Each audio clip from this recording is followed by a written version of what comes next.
এই যে ম্যাডাম শোনেন, রান্না করতে পারি, কাপড় ধুইতে পারি, মানে যাবতীয় সমস্ত কাম পারি, ঘরের কাজ পারি, সব কিছুই পারি।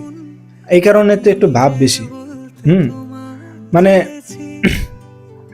অনেকে মেসেঞ্জারে মেসেজ দেয়, আসসালামু আলাইকুম, মানে অনেকজনে প্রেমের প্রস্তাব দেয়। এগুলো ঠিক না, এগুলো প্রস্তাব দিবেন না কেউ, দয়া করে। এখন কি প্রেম করার বয়স আছে বলেন? সব কিছুই কাজ কাম সব শিখছি যেন বিয়ে করে বউকে সাহায্য করতে পারি, এই কারণে কাজ শিখছি।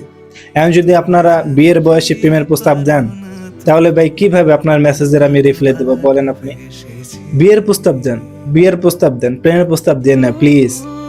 সবাইকে বলতেছি, প্রেমের প্রস্তাব কেউ দিবেন না, বিয়ের প্রস্তাব দেন। ইনশাল্লাহ বিয়ে শাদী করি। হ্যাঁ, আপনাদের জন্য আমি কাজ শিখছি, আপনার জন্যে, আপনার জন্য আমি রান্না করা শিখছি, আপনার জন্য আমি কাপড় ধোয়া শিখছি, যেন আপনাকে কষ্ট করতে না হয়।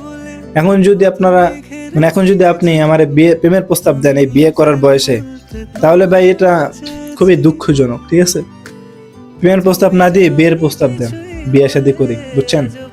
হ্যাঁ, আর যারা জ্ঞান দেন বেশি তাদেরকে বলতেছি, এত জ্ঞান দিয়েন না, বুঝছেন? পারলে একটা ভালো মেয়ের সন্ধান দেন, একটা ভালো মেয়ে খুঁজে দেন, আপনার একটা বান্ধবী দেন, অথবা আপনার মেয়েকে দেন, অথবা আপনার ছোট বোনকে দেন। ঠিক আছে, আমরা বিয়ে করে সংসার করি, বুঝতে পারছেন?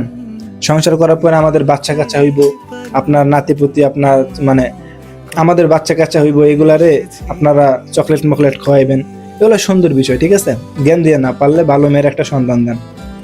আশা করি বুঝতে পারছেন। আর কেউ প্রেমের প্রস্তাব দেবেন না, দয়া কইরা ভাই এই বিয়ের বয়সে প্রেমের প্রস্তাব দিবেন না।